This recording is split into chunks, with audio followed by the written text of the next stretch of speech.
Does the person you are with encourage you to read? You have to ask, what does he bring for me? Roses or books? If someone has a stake in making you better, that person will push you towards books. Books are what we all need.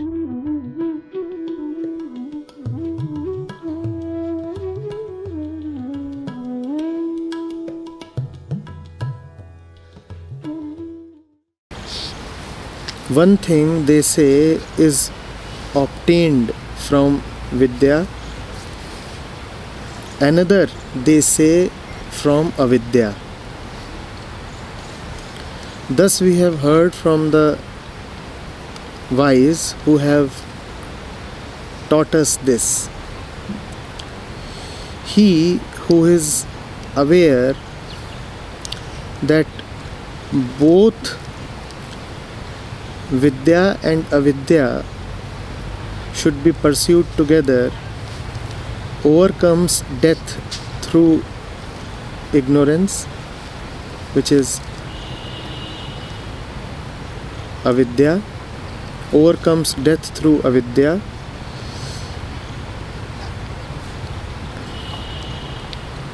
and obtains immortality through Vidya.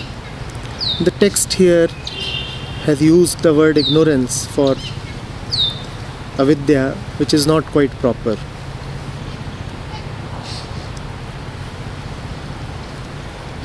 Alright, what is this whole business of Vidya and Avidya?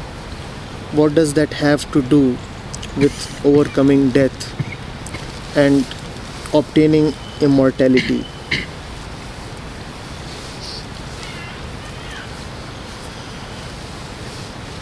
Knowledge is knowledge.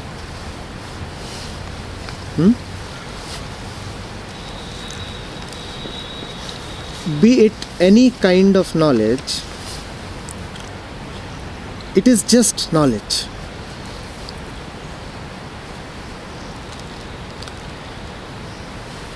But the human mind has a tendency to look at everything in a divided way.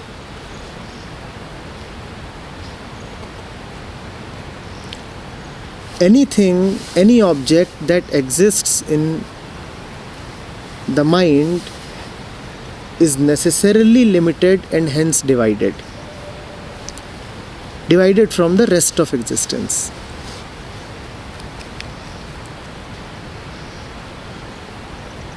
One fundamental distinction that exists in the mind is the distinction between the universe and the self.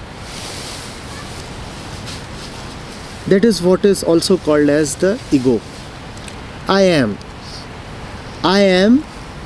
separate from the universe. So the mind starts with this, that I am separate from the universe.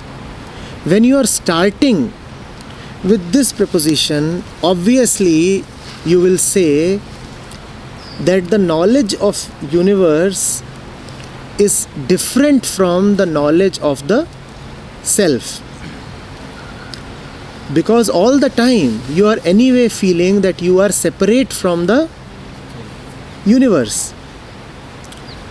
The universe is one thing and you are another thing. You say that you came into this universe at the time of death, of birth, and that you will go away from the universe at the time of death. So the universe and you are distinct. If the universe and you are distinct, then knowledge of the universe and knowledge of you, which is the self, will also be taken as distinct and separate. This separation is represented by Vidya and Avidya. When you look outwards into the universe, and when I say outwards, that outwards is within quotes. that outwards is only the sensual perception of the mind. The eyes are looking outwards. So when you look outwards into the universe, you gain knowledge, and you call that knowledge as Avidya. And then you look inwards again within quotes, then you look inwards, and you come to see the self. And this knowledge, this perception, whatever you have about the self, you call that as Vidya. And you keep treating these two as different. Please understand. You keep feeling, you keep maintaining that the universe is different from you. So you say, all right, well, something is happening in the universe, and because the universe is separate and different from me, so I can change something in the universe without changing anything in me. Because Vidya is one field and Avidya is another. So something can be changed out there without changing anything in here. And that is how mankind has proceeded. Wanting to change something within, it disregards what is happening outside. And wanting to change something out there, it totally forgets that the out there is the same as, is dependent on, is organically linked to what is in here. The rishis will have none of it. They know better than this distinction. So they give us a wonderful sutra. They say, only when you know these two together, that you have known something. Now that is easier to hear. In fact, it is deceptively easy to hear. Because the very definition of knowledge lies in division. To know that hillside and the mind together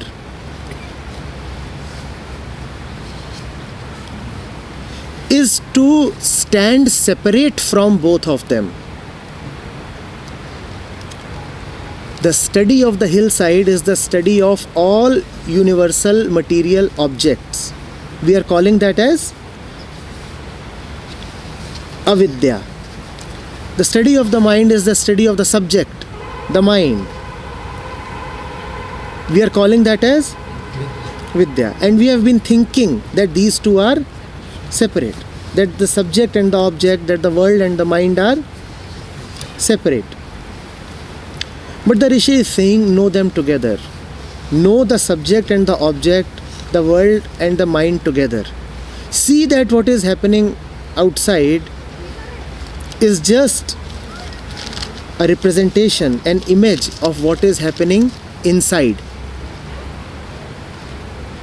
Nothing could have happened outside without its parallel, without its twin event happening inside.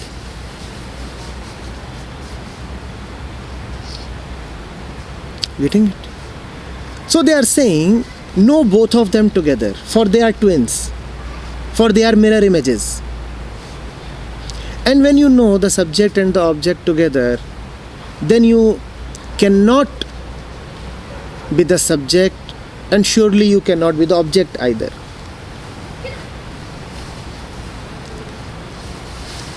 That is called witnessing. That is called standing at a distance from the duality of the subject and object. Are you getting it? Do we see what is meant by seeing them together? To see them together is to see them as one. Is to see that they are just two sides of the same coin. They are just mirror images of each other. Whole of human suffering lies in seeing his conditions as something different from his mind. Don't we say that? I am a good man. It's just that the conditions are right now not favorable. Or that I am brilliant, benign, compassionate. But my situations have forced me to act cruelly. Don't we say all that?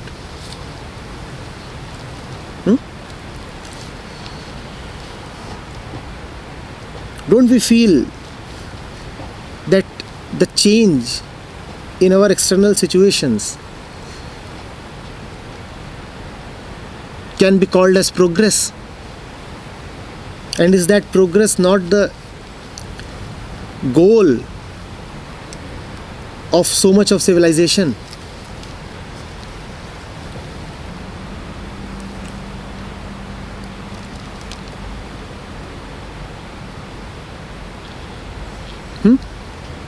All that happens out of the same mistake.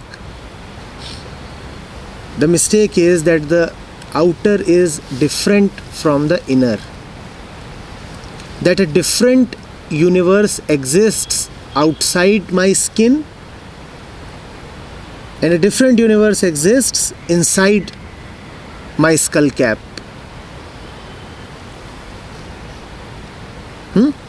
That the body is the dividing line.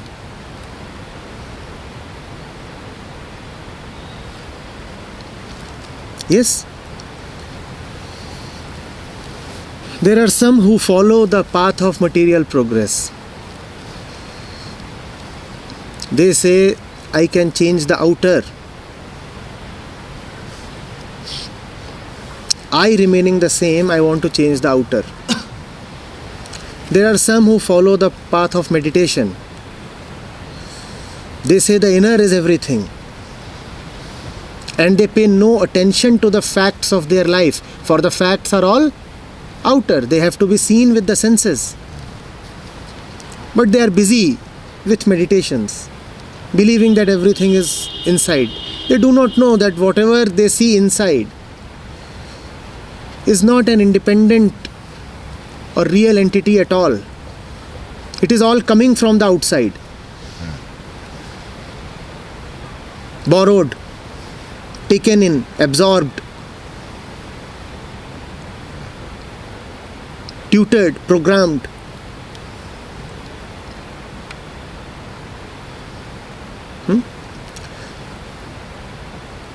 So in a very simple statement, something very profound is communicated. Look at them together and see that they are one. When you see that they are one, then you are somebody distinct from both of them. Now that takes us to the next part, which says that you get freedom from death on knowing the world. You get freedom from death through Avidya, and you gain immortality through Vidya. What is all that? Let's understand.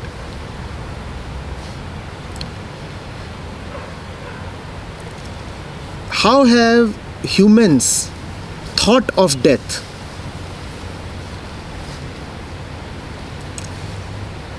What is our conception of death?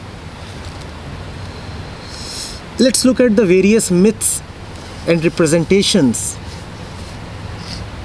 around death. So Yamraj comes from somewhere. Yamraj comes from somewhere riding his animal. And in various cultures, death is depicted in various forms, but that form is never our own. It is some alien form. It is somebody from outside. From where? From somewhere in the universe, obviously. So where does death reside? Where does death reside? Somewhere out there. Where does death reside? Somewhere out there. Don't we say death will come? Or do we ever say that death will arise from within me? Do we ever say that? Even the phrases that we use, look at our language, mean like waiting for death.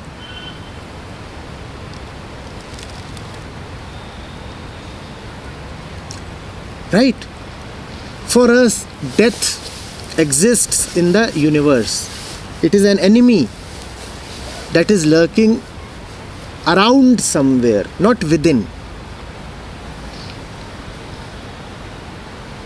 We feel we are life, and out there somewhere is death. So the universe is a hostile place because the universe is sending death to life. We are always at odds with the universe. We are living beings, we are life, and the universe has elements that can kill this life. The universe can fire death at us at any moment. Don't you feel that way? So it is our then duty to protect ourselves from the universe. We always then have a ring of defense ready. The Rishi is saying, once you know the universe, now you have freedom from death. Having known the falseness of what you thought to be the universe, you also come to know the falseness of all that you think belongs to the universe. Once the universe goes down, once the universe is no more substantial for you, death too can be no more substantial. A false universe can only send a false death to you. It is only when you believe in the veracity of the universe that you also believe that you can die. With the universe gone, death too goes away. Are you getting it? With the universe gone, by the way, birth too goes away. No universe, then where were you born?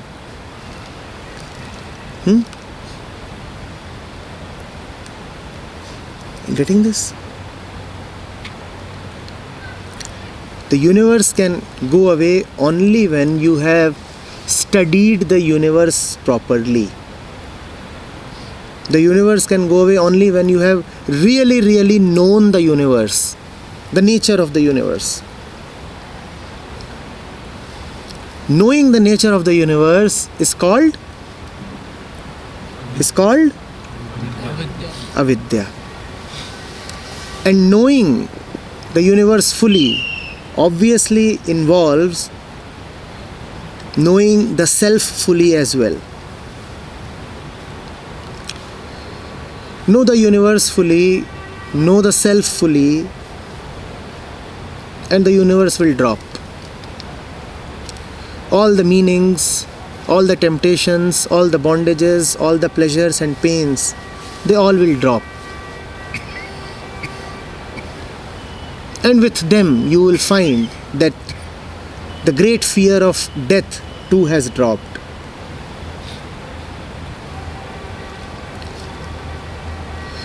Knowing the universe is freedom from universe, which is in turn freedom from death.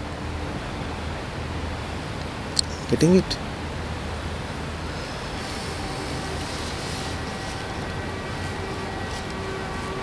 To know the mind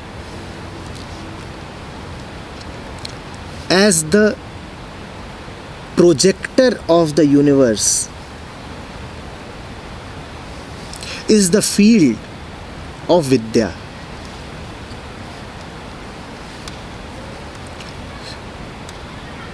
The universe does not come to inquire into you. The mind goes to inquire into the universe. So while the mind and the universe are one,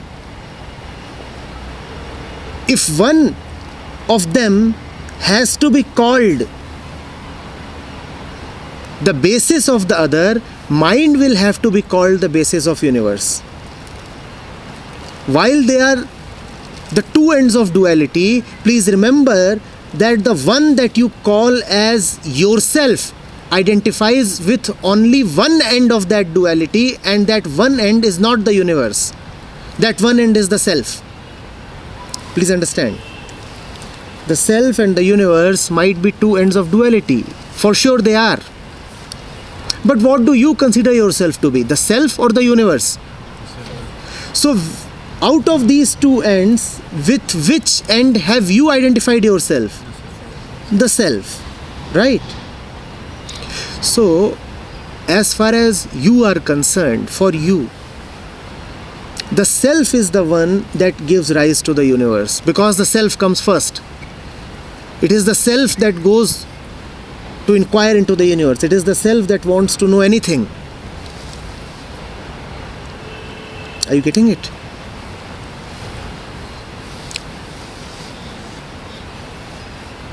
The universe drops.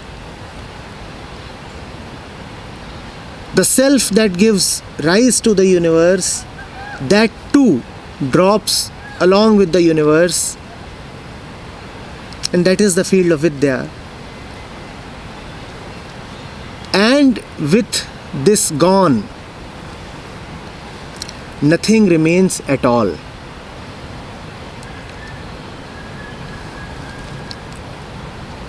This nothing remaining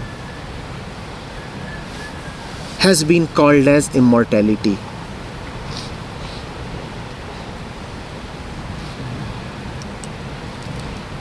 Nothing remaining. Firstly, there was fear of death. Then there was no fear of death. And now there is not even no fear.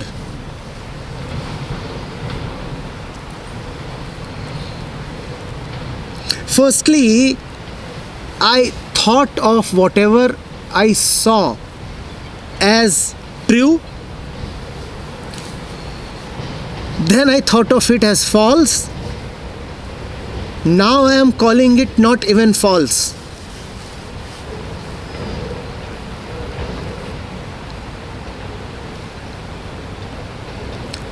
You see, complete freedom from something comes only when you are free from its opposite as well.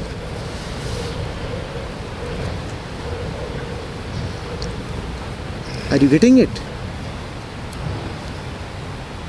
Complete freedom from something comes from being free of the need to negate that thing.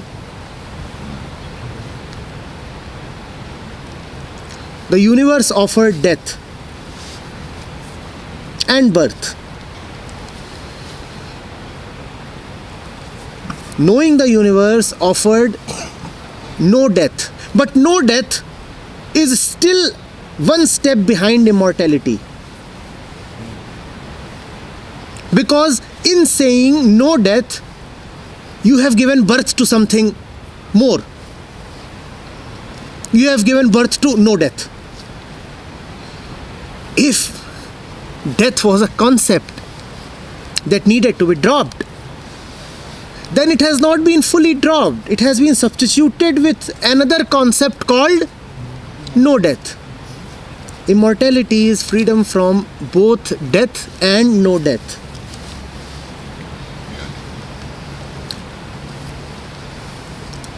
Freedom from Just death is freedom from birth and death. And it is very easy to say that, for me there is no birth and no death. So many religious scriptures say that you are the one who can neither be born and nor can you die. And the ego can co-opt this statement. It is so easy for one to say that no birth or death for me. But be careful. See what have you done. Earlier you used to say that you are the one who would die. And now you are saying that you are the one who would not die. Another birth has taken place. Another cycle of duality has started. Immortality goes one step beyond freedom from death. It is freedom from death. It is freedom from death and freedom from no death. It is total freedom. It cannot even be called freedom, because freedom too would become another concept. That is what happens when you go to the depths of the mind. That is when you hit that which is beyond all description and who is also not beyond all description, who is conceivable and inconceivable together.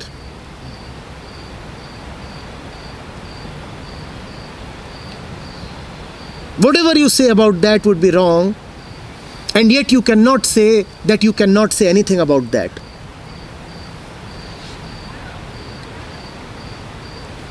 That is what happens when you go to the utter depths of the mind. Going to the utter depths of the mind is the field of Vidya. But remember that which you may call as Atman or Brahman is not the fruit of Vidya. If you have really gone into Vidya, Vidya and Avidya would happen together. And when these two happen together, as the sage has already advised, then both are dissolved together as well. Vidya does not take you to Brahma. That is another popular misconception. Kindly get rid of it. Vidya has to go away for only Brahma to remain. Brahma is immortality. Are you getting it? When you believed in the universe, then you also believed in a study of the universe. So a belief in the study of universe implies a belief in the universe. When the universe will drop, the study of the universe too will simultaneously drop. So with the universe gone, Avidya too has okay. With the universe gone, the Vidya too has gone. So with the mind gone, Vidya too has. No Vidya can hence take you to the truth. Because though Vidya is the study of the mind, but Vidya can only reveal to you the falseness of the mind. And if the mind is false, what have you been studying? If the mind is ultimately being shown up as non-existent, then are you studying the non-existent? So the entire field of Vidya too must drop as non-existent. Are you getting it? This is especially important for those who are seekers of spiritual knowledge. There are people who seek worldly knowledge. And then there are people who seek inner knowledge, spiritual knowledge. The materialist has to drop the material. The spiritualist has to drop the spiritual. And these two must happen together.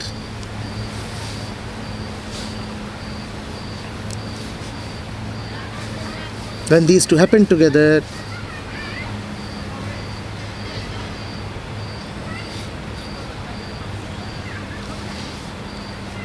nothing is left to happen.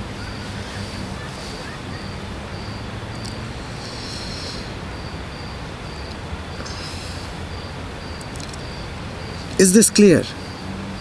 These set of verses dealing with Vidya and Avidya, and finally talking of freedom from death and immortality, are part of the small Upanishad. And these are some of the most befuddling, intriguing verses in the whole Upanishadic literature. These have to be very carefully understood.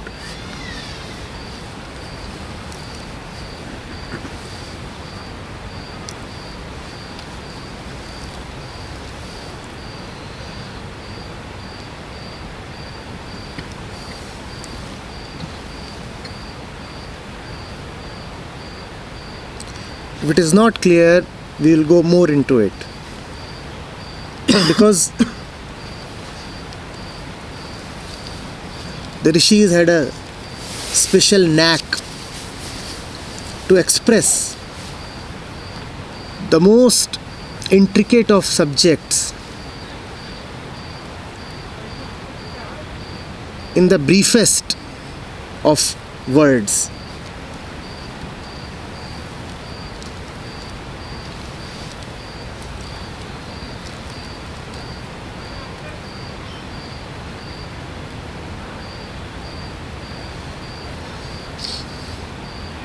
What looks like just 2 or 3 verses actually contains the essence of all wisdom. Yes. The study of the mind, just knowing how my mind functions, what my tendencies are, that is not good. You see, when we start studying the mind, it is a great temptation to close your eyes and introspect. And this introspection is severe nonsense. Study of the mind cannot happen without parallelly studying the universe. How will you know that you are conditioned unless you first see that the outer and the inner are one? Hence it is quite likely that what I call as the inner has been borrowed from outside. But many people fall into this trap. They say, let me close my eyes and sit in meditation, and that will reveal divine knowledge to me.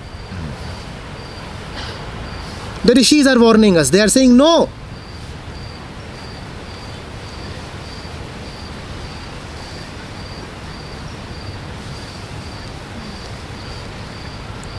There are those who make the mistake of only looking outwards, and there are those who make the bigger mistake of only looking. But rare is the one who sees the outer and the inner together and then sees that they are the same, one.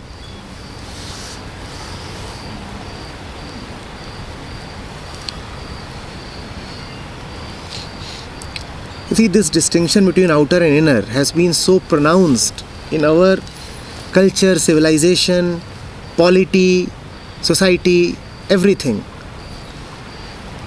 The conqueror of the world is called the king. The conqueror of the mind is called the saint. And the king and the saint are taken as polar opposites. Are they not?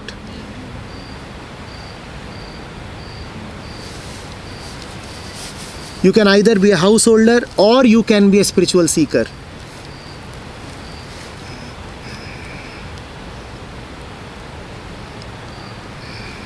The marketplace has to be different from the temple.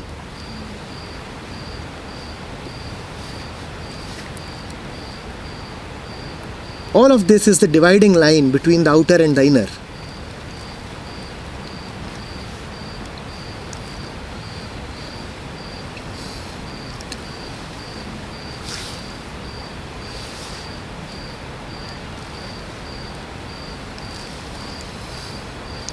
There is nothing that you are seeing around you that is not a representation of something within you. Will you remember this? This grass represents something within you. I represent something within you. This hillside represents something within you.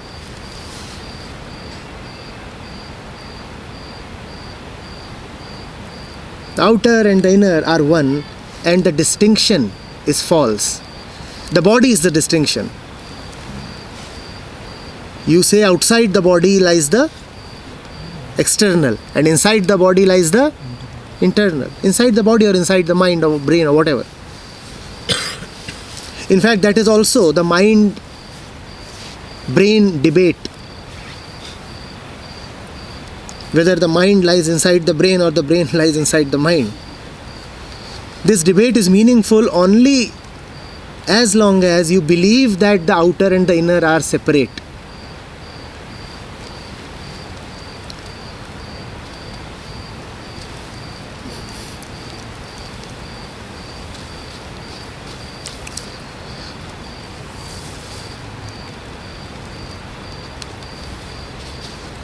So does that mean I am not walking upon the ground, I am walking upon my mind? Yes, you are walking in your mind.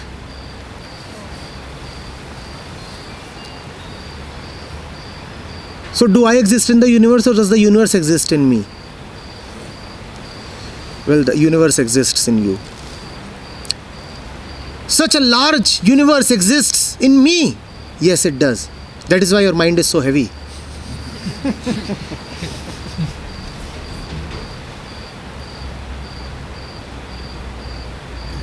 So if you can empty your mind of the universe, you'd feel light. Yes, sure. I too am trying for that. I want my mind to be free of the universe. Yes, that would be nice. But let me tell you something additional. When your mind would be free of the universe, it would be free of itself as well. The universe gone, mind too would be gone. Now that is dangerous. I don't want that. Then you can continue to move around with the universe in your mind.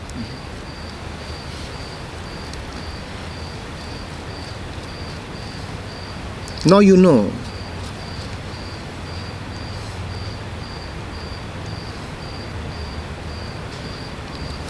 Why it is dangerous to enter the Ganga river.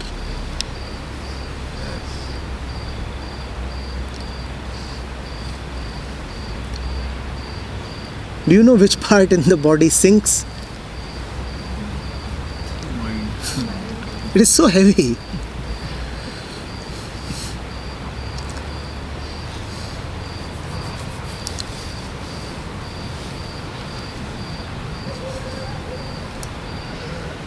Can we say that there is nothing called a light mind? It's light. You can say that.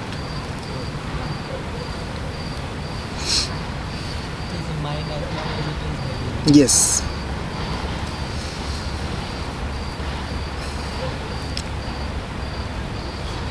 Lightness is felt in the absence of the mind. Yes, of course.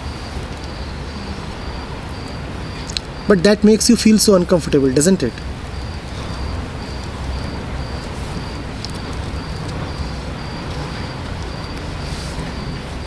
When you have a load on the mind, it also gives you a purpose to live. It gives you a certain tautness, a direction, something to do, something to take care of. You wake up in the morning and you say, oh my God, I'm so occupied, so much to do. And now you are relieved of the burden to respond to this day. It may rain.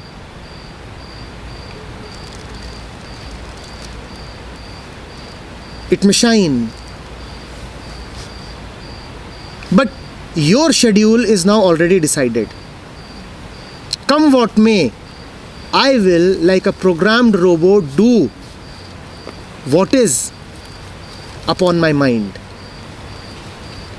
Now if you wake up and you don't have a ready-made schedule with you, then it is a big trouble. Now you have to respond afresh to the day. Now you have to be creative.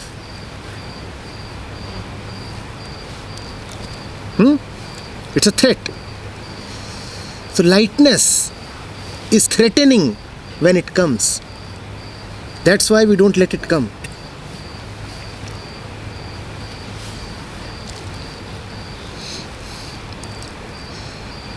In the word enlightenment, there is light there.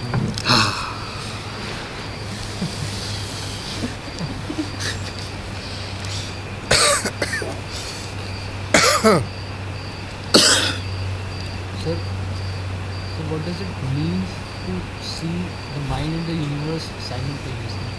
What is this seeing about? This seeing is simply seeing that your usual patterns of functioning and thinking do not make sense. They are all false. You say, I love you to somebody, and it is kind of ridiculous to say that, because even this expression of love is so pre-programmed, so deterministic. You feel as if the expression is arising from somewhere within, as if it is an inner call. And you do not realize that it is a universal thing, that the elements have come together to make you feel as if you are in love. You do not realize that what you call as the external society has given you a particular definition of love, and because what you experience right now as happening is confirming to that definition, so you're calling your feeling as love. And what's worse, you do not realize that the experiencer who is experiencing love is himself a product of the previous experiences which have all come from the outside.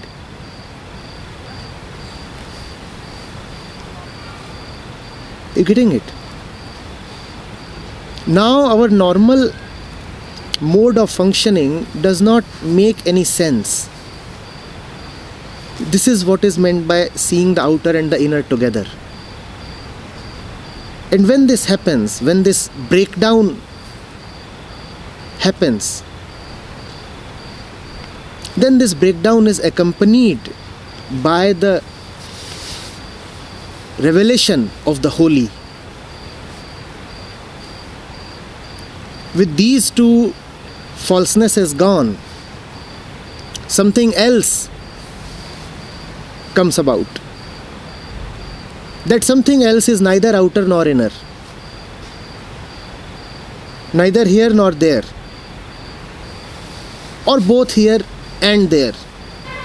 It defies your language, it defies your mind, it defies your distinctions.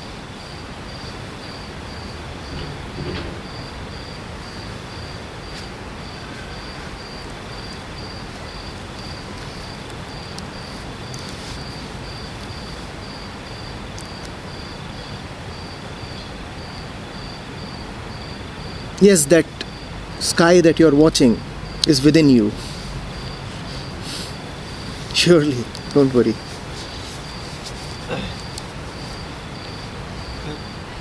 Sir, when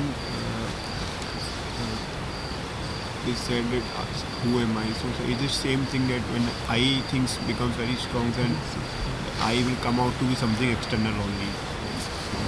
You see, Devesh, when I am talking to beginners, then it is a good tactic to tell them that what you consider as internal is something external.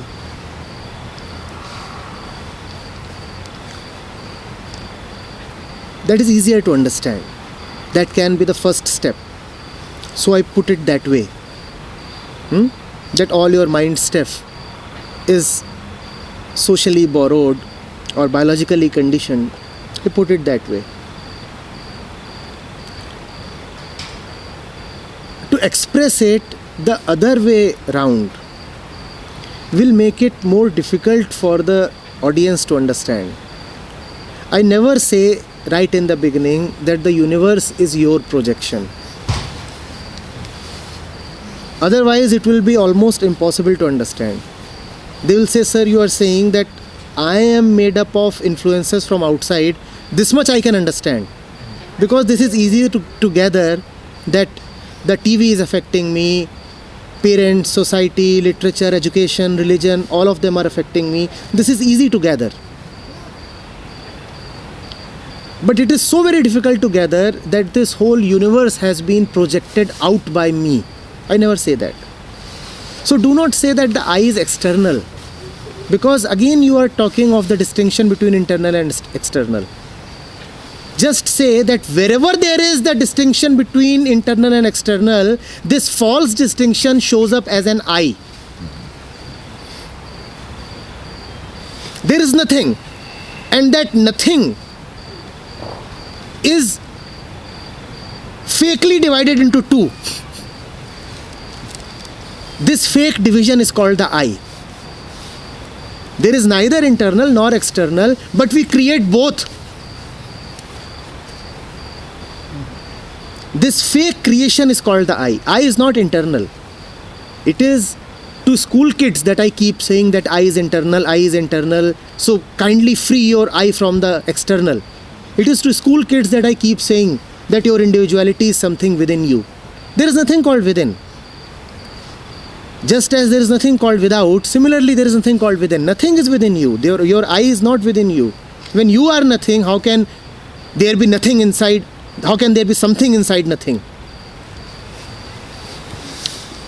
What I am speaking right now to you is a more advanced enunciation of the I. I is that falseness which leads to the simultaneous apparition of the internal and the external. That is the I. The ego lives not within your mind, because there is nothing called your mind. The ego is that which creates you and the universe together and as separate entities from nowhere. Will you remember this? The ego is that which creates you and the universe together and as separate entities and from nowhere. That is the ego. The ego is not your property. The ego does not live in your mind.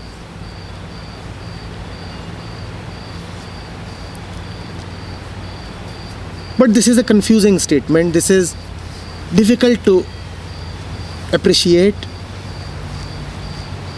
So I hope you are listening to it with all the meditativeness possible. Otherwise, it will be very difficult.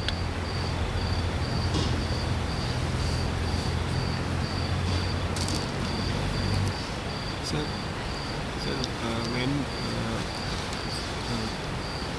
they said that who am I? So it's the same thing that when I things becomes very strong, then I will come out to be something external only. You see, Devesh, when I am talking to beginners, then it is a good tactic to tell them that what you consider as internal is something external.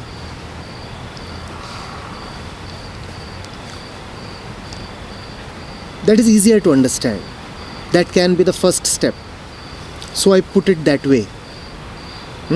That all your mind stuff is socially borrowed or biologically conditioned. I put it that way. To express it the other way round will make it more difficult for the audience to understand. I never say right in the beginning that the universe is your projection. Otherwise, it will be almost impossible to understand. They will say, sir, you are saying that I am made up of influences from outside. This much I can understand. Because this is easier to gather that the TV is affecting me, parents, society, literature, education, religion, all of them are affecting me. This is easy to gather. But it is so very difficult to gather that this whole universe has been projected out by me. I never say that. So do not say that the I is external. Because again you are talking of the distinction between internal and external. Just say that wherever there is the distinction between internal and external, this false distinction shows up as an I. There is nothing. And that nothing is fakely divided into two. This fake division is called the I. There is neither internal nor external, but we create both. This fake creation is called the I. I is not internal. It is to school kids that I keep saying that I is internal, I is internal. So kindly free your I from the external. It is to school kids that I keep saying that your individuality is something within you. There is nothing called within. Just as there is nothing called without, similarly there is nothing called within. Nothing is within you. Your I is not within you. When you are nothing, how can there be nothing inside? How can there be something inside nothing? What I am speaking right now to you is a more advanced enunciation of the I. I is that falseness which leads to the simultaneous apparition of the internal and the external. That is the I. The ego lives not within your mind, because there is nothing called your mind. The ego is that which creates you and the universe together and as separate entities from nowhere. Will you remember this? The ego is that which creates you and the universe together and as separate entities and from nowhere. That is the ego. The ego is not your property. The ego does not live in your mind.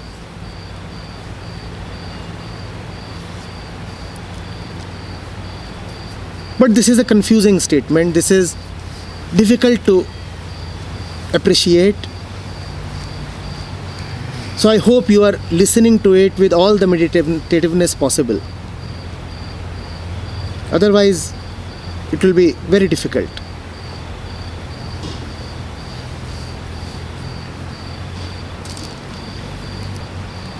The question that I had wanted to ask earlier was, can you, just like you can rationally explain how the ego gets conditioned from external sources, you can say the media, etc., etc. Can you also rationally explain this thing, that the star in the sky is inside you? Of course, logically that can be explained. Do something to your head and the star will disappear, or can magnify. Or drink a little whiskey and you will start seeing stars in daylight. So of course, if you change the internal, the external changes. Does that not happen? So some hints can be given, some rational hints, but it cannot be appreciated in its total depth using rational examples. Rational examples can serve as little pointers. Can't they? If I give you a little dopamine shot, you will be so full of pleasure, smiling, hugging everybody, feeling full of gratitude towards existence, and that will sound so spiritual. And it is just dopamine. So the internal has changed external. Now the world is full of flowers. and a shot of another chemical can be given, and you will pass into depression. So the external has changed. The world is now a graveyard, a totally gloomy place. Huh? These are rational pointers. By no stretch am I claiming that these are explanations, that this is the cause and effect narrative. No, I am not saying that. But I am saying that in case you are too fond of those kind of examples, here they are.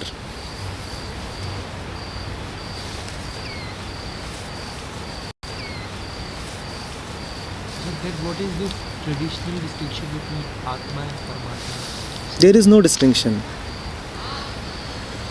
It is like the distinction between Prashant and Sri Prashant. When you want to address the Atman with a little bit of respect, then you call it Param Atman.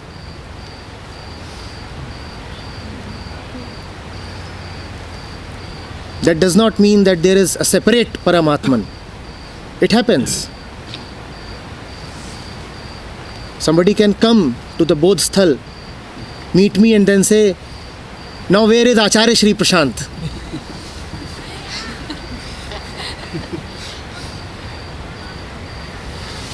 You are just a mere mortal. I want to meet Acharya Shri Prashant. So I'll have to retire to some hidden room and then re-emerge with a lot of saffron on me. And now Paramatma has come. Atma is gone.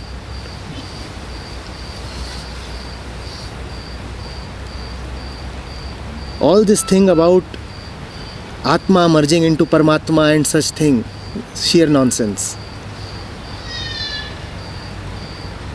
The mind goes into the Atman, and that's all. There are only these two and nothing else. All that which appears is the mind. All that which is Atman. And besides these two, if you talk of a third, that is heresy.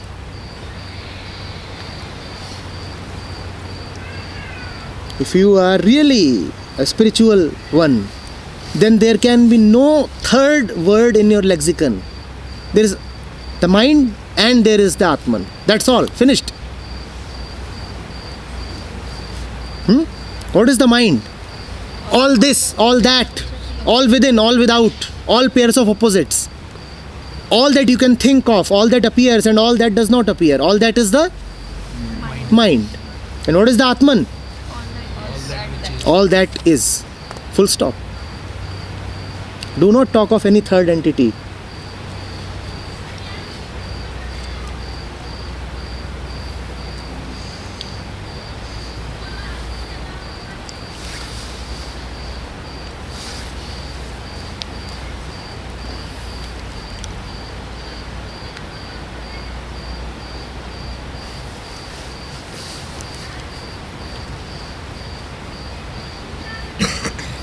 So some saints do the worship of Saguna form of bhakti. I mean, so does that mean that God has a form? I mean, like, so there is a one Saguna.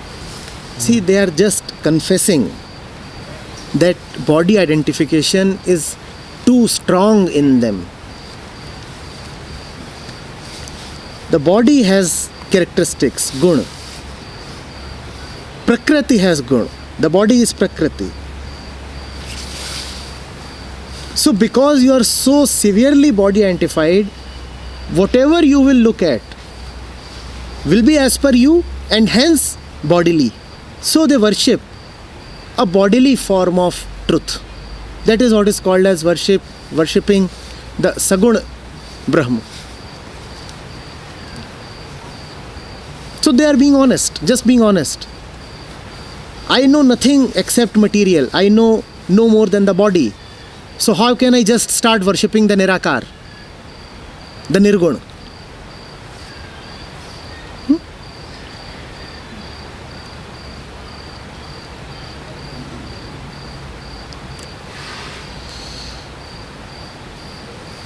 Sir,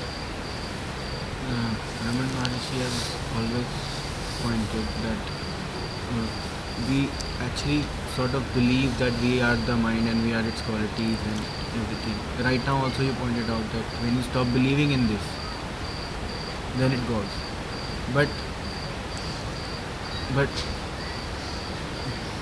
the whole thing doesn't really strike that it is that easy, that stop believing and it is done.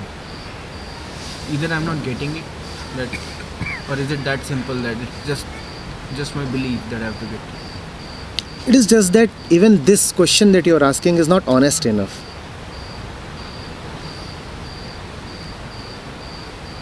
You are asking this question in the same way, with the same mind, that is busy asking so many other questions. Are you not the one who keeps asking from where entertainment would come, from where security would come, from where sex would come? How is it possible to be honest and parallelly ask both of these questions? If I'm honest, can I parallelly ask, how do I go left and how do I go right? If I'm asking both these together, then it means I mean neither of them, or I do not know where to go, or I am just collecting intellectual knowledge. The one who is not just asking for the sake of knowledge, but actually means to know, but actually intends to live what he is going to now learn, will ask only one question. His questions will never change. He will keep asking and asking a million times, maybe in different forms, maybe on different occasions, maybe to different people. But the question's essence will remain the same. He'll be asking, how do I go right? How do I go right? How do I go right? You observe yourself. Right now you're asking, how do I go left? Then you'll ask, how do I climb upstairs? Then you'll ask, how can I dig a tunnel?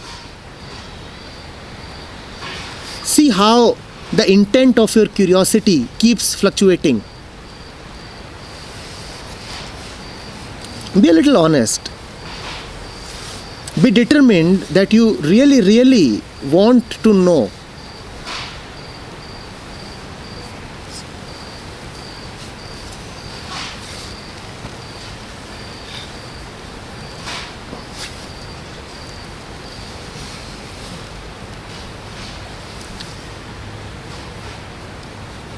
Even a child knows this trick.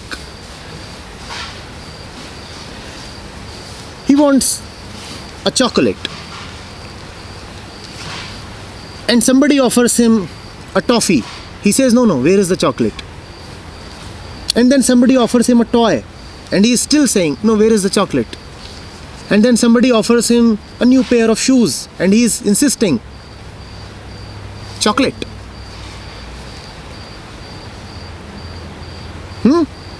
And then some cousin comes and gives him a hug. And the hug is quite warm. And after the hug he says, this was all right, but chocolate? Yes?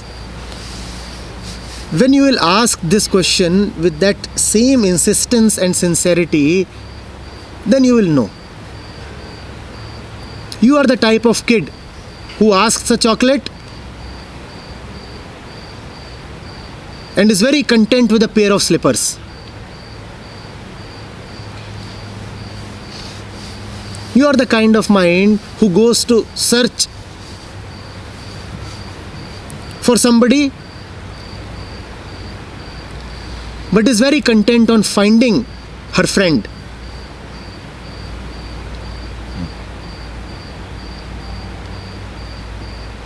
Have a one-pointed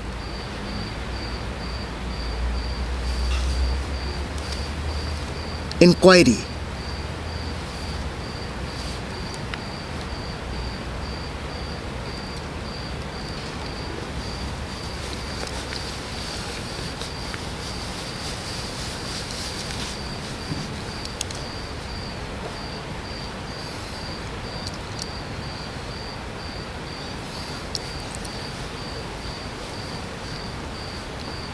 I do not deny that at this moment, most of us are sincere in their own eyes. We are trying to listen. But would you be listening a week later? Would you be listening a couple of hours later? That is what is the distinction between an accidental seeker and a true seeker. An accidental seeker can be made to listen through a foreign influence.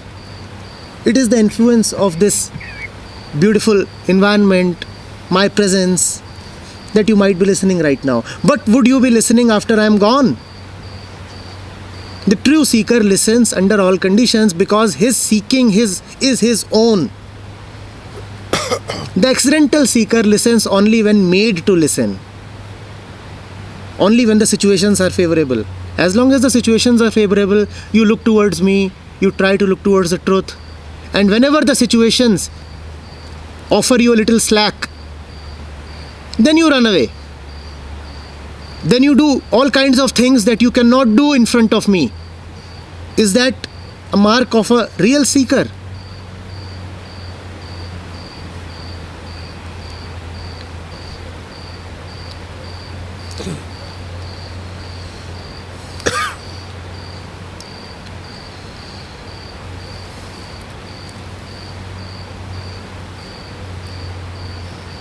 Sir, as you told that whatever appears is a projection of mind.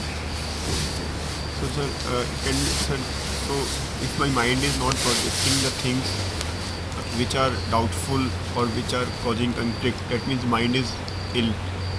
So that means that if mind is healthy, then it will only project Conflicts.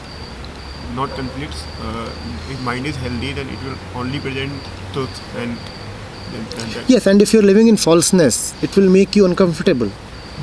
Living uncomfortably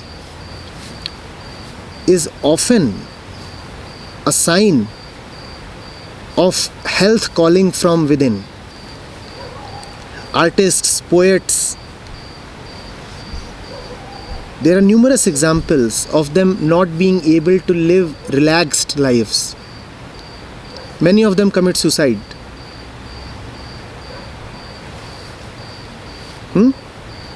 Many of them go mad.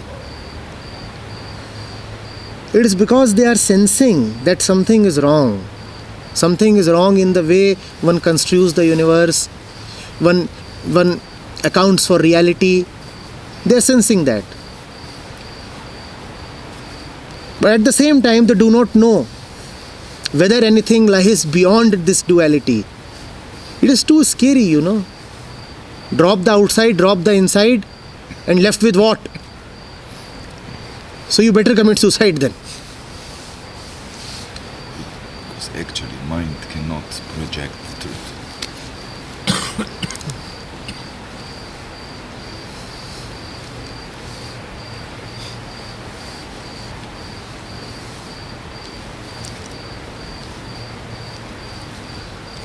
It's comical, yes.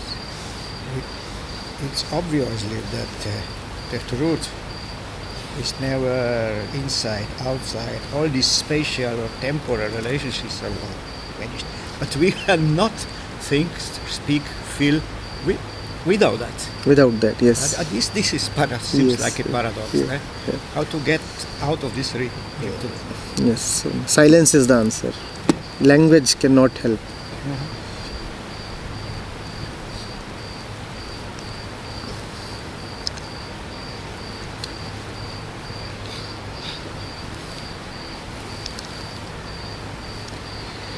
Sir, you asked at the beginning that what does meaning do?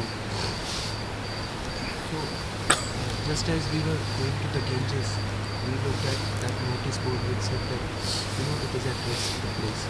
So one of the reasons also is that the society has adopted this way of naming things because it is assumed and it is in fact a valid assumption that we all are unintelligent and dumb. And since things have to function, I mean, had that thing not been there, the universe would have, went in and zone.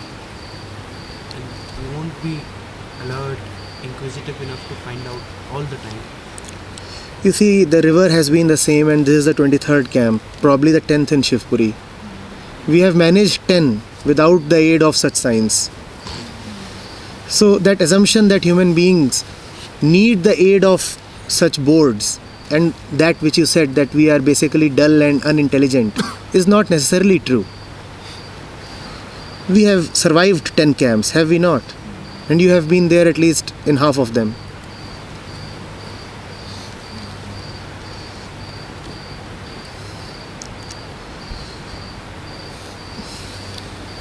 Just a vague imagination. It would be a nice. You could have put it the other way as well. Because the society does all kinds of these things, that is why today you could not take a dip in the Ganges. Ganges is named as holy, so that's why it's so dirty. The Ganges is the same, but the name today has changed. The name before was nothing. There was no name. This time a name has come.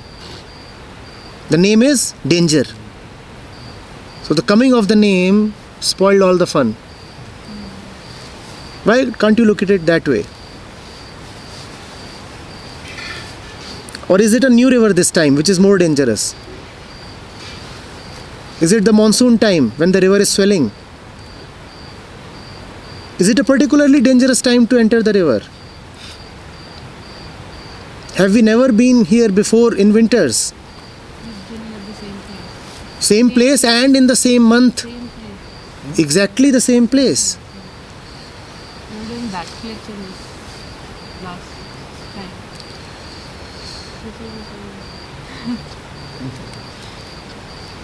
This was that area was very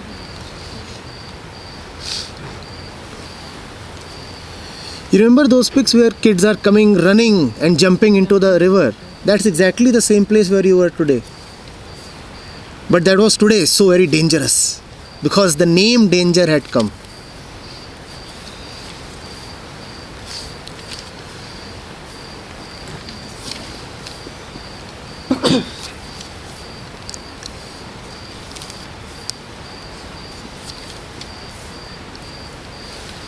The first time I want to express this, the naming thing like struck me was when I was learning music. So there are basically two kinds of music teachers. So one is they tell you this is C, this is D. They'll make you memorize the chord shapes and they'll tell you. The other kind of the teacher is who would each time when you would listen the song. So for instance, there is song X. So the teacher would tell you the song X has A, B and C chords, and then you would simply play by memory, by naming. The other kind of teacher is who would tell you to find out, to play the song and find out which chord is there. The naming certainly makes things easy, and it gives you the excuse to not to be alert. Easy in what sense? What is made easy? The work. What is that work? What kind of work can be made easy by naming? Don't call it the work. What kind of work can be made easy by naming? That which requires Repetition. And hence is basically not creative. no naming makes it repetitive and uncreative, but the work in the first place is Work in the first place, but once you have named it, then you have named it for somebody else. So it is now not in the first place. Now it is for somebody else. It's a repetition. Second time, third time, fourth time. The name is now a tradition, a flow. Right? So naming makes it only easier to repeat, not to really create, not to be original. When it comes for the first time, does it have a name? If it is fresh, will it have a name? So your argument is valid in its place. Naming does make a lot of work so very easy, but don't forget the quality of work that it makes easy.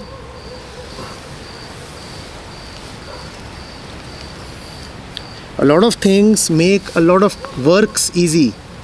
A lot of very, very sordid things.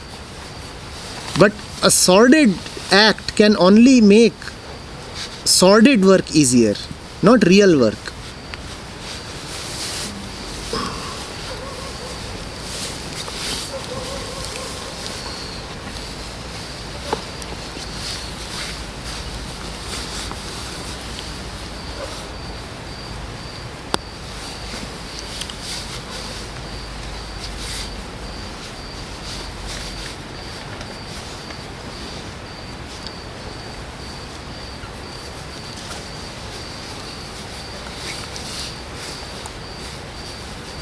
You see, look at the way we are listening to all this right now.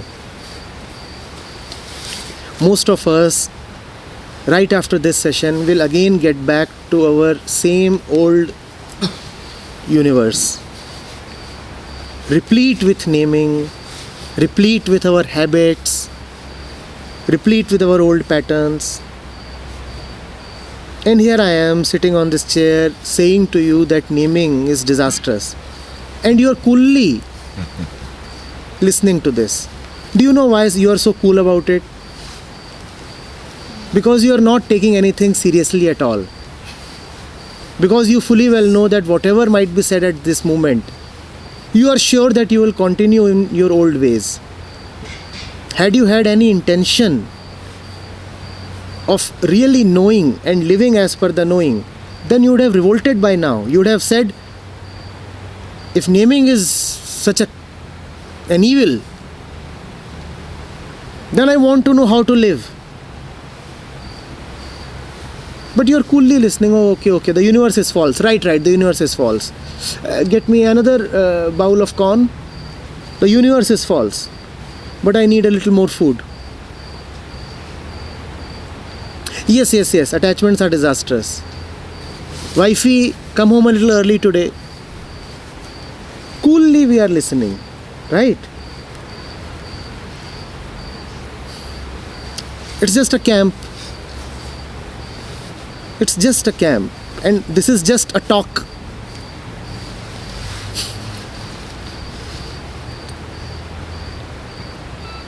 And some of us might be veterans here who have been through several such talks.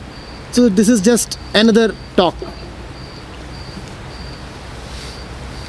Why should I let it disturb me? Why should I let it unsettle my ways?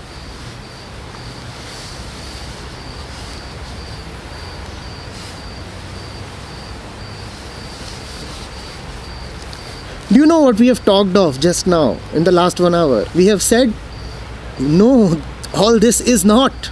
You are not. Your front is not, your behind is not.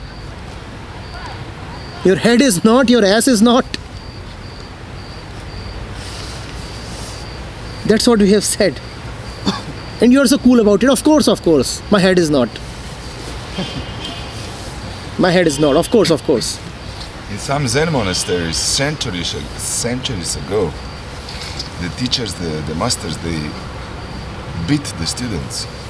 Or, Gurdjieff, what he has done with his students, to take seriously what he was talking about. And that's why he had very few students, you see. Yes. In fact, he wanted very few students, right? Yes. But the thing is that the ones he would turn away are also the ones who are the most in need of his education.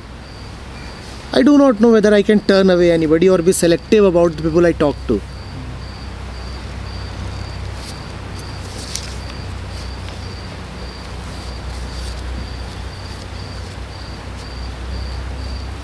Of course, you are a very good speaker. Yeah, you said all the right things. Yes, attachment is quite bad. Daughter, where are you? Yes. Of course, the world is false. Is the talk over? May I now look at all my missed calls? The universe is false, but the missed calls are real.